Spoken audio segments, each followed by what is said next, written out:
Oui, parce que ça peut être compliqué. Patrick Lapalme de Remax Prestige est là pour simplifier tout ça. Et tu le disais, Marie, on va parler ce matin de la déclaration du vendeur. Et de 2 points en particulier. Oui. Bon matin, Patrick. Ben, bon matin, vous deux, vous allez bien? Oui. Intéressant vraiment ce matin, hein, les sujets abordés. Déclaration du vendeur, ça c'est obligatoire si on fait affaire avec un courtier immobilier. Faites affaire avec un courtier immobilier. L'exception, reprise de finances, vente sous contrôle de justice. Donc, les institutions financières, les huissiers ne sont pas obligés de faire naturellement de déclaration vendeur car ils ne l'ont jamais habité. Mais toutes les autres, il n'y a pas d'exception. Vous devez remplir dans les résidentiels 5 logements et moins une déclaration vendeur. Protection additionnelle, ça je m'excuse, protection additionnelle pour l'acheteur, ça. Effectivement, donc, s'il y a une obligation qui est là de la part du courtier de remplir une déclaration vendeur avec le vendeur, parce que naturellement, le courtier va tenir le crayon, mais les réponses proviennent du vendeur. Donc, quand vous voulez acheter une propriété, protégez-vous, passez donc par un courtier. C'est tout simple que ça. Parce que l'obligation n'est pas là pour un vendeur privé. L'obligation n'est pas là. On va s'attarder à 2 questions en particulier, Patrick, qui sont importantes et qu'on veut comprendre. Ils sont majeurs et en plus de ça, il y a souvent des poursuites sur ces 2 questions-là. La première, la D13.8 de la déclaration du vendeur, elle est relativement simple. Hein? Est-ce que dans votre immeuble, il y a eu un suicide ou une mort violente à l'intérieur? Et c'est vraiment important de faire ces mentions-là parce qu'on reçoit, on les voit, nous, les jurisprudences qui proviennent là, du site jugement.qc.ca et du Québec aussi. On les voit, il y a des poursuites et la majorité de ce qui va se passer, c'est que la personne qui n'a pas divulgué un suicide ou une mort violente dans sa propriété va être condamnée. Et tu me parlais d'Internet tantôt. Internet a la mémoire longue. Internet a la mémoire excessivement longue, donc même si ça a été créé dans les années 90, on s'entend qu'on peut trouver des articles de journaux, des choses comme ça, des nouvelles qui sont beaucoup plus âgées que ça. Donc, si vous avez un doute, dans le cas d'un doute, dans une déclaration du vendeur, divulguez. C'est quoi la raison principale pour laquelle on pose cette question-là?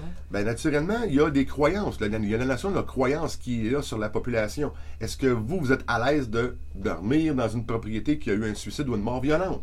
C'est vraiment une notion de croyance qui est là et ça a une diminution de prix, effectivement, sur la propriété parce qu'il y a un antécédent qui est là. Il y a des gens que ça ne les dérange pas, mais d'autres personnes que oui, ils ne voudront jamais aller habiter dans ces propriétés-là. Maintenant, d'un point de vue plus concret, là, dans le sens où des choses qui sont tangibles, il y a la culture. Oui, la prochaine qui va être la D13.7, je vais vous la dicter et je vais commencer par les 3 derniers points. On va finir avec le cannabis. Il y a 4 points dans la même question.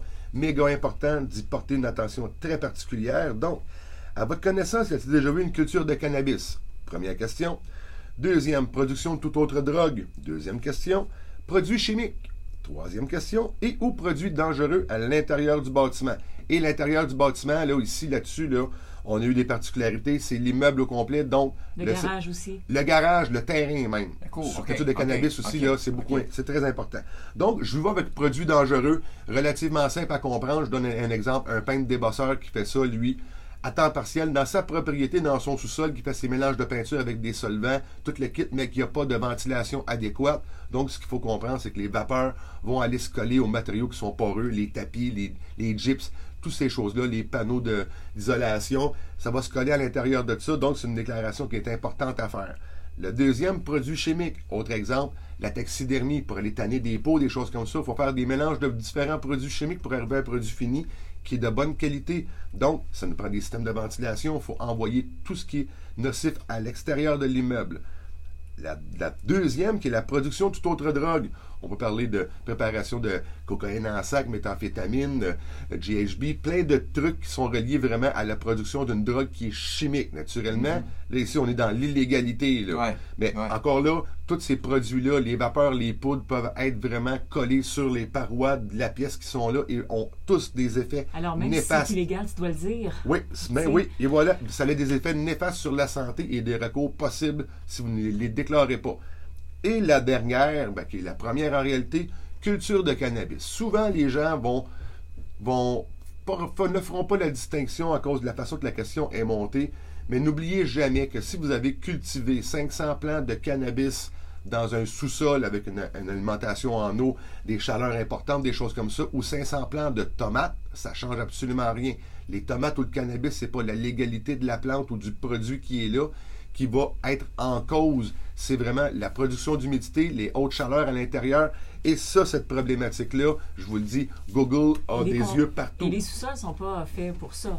Et ce n'est pas conçu pour ça, pour avoir les serres et tout ça à l'intérieur. Donc, soyez vraiment prudents en cas de doute, divulguez et vraiment portez des attentions particulières à D13.7, D13.8 dans vos déclarations du vendeur, car ces deux items-là font très souvent des poursuites quand ils ne sont pas déclarés et souvent le vendeur va être puni naturellement, c'est clair. Pour te joindre, Patrick. Facilement au 450-499-5544. Les capsules immobilières sont disponibles sur le Facebook et sur la chaîne YouTube. Et surtout, n'oubliez pas, jeudi, la Grande Trotte, on distribue des bonbons.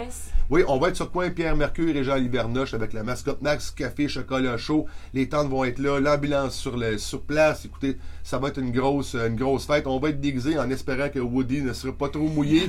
Effectivement, mais on vous attend en grand nombre. On a 1000 sacs de préparés pour les 1000 premiers enfants qui vont venir se présenter, venir nous rencontrer. Donc, venez en grand nombre malgré la pluie. Amenez vos parapluies, votre bonne humeur. On va être là avec vous pour le rendez-vous des enfants. Joyeux Halloween. Merci beaucoup. Patrick Laballe, un but, une passion. Vendu. Ben oui.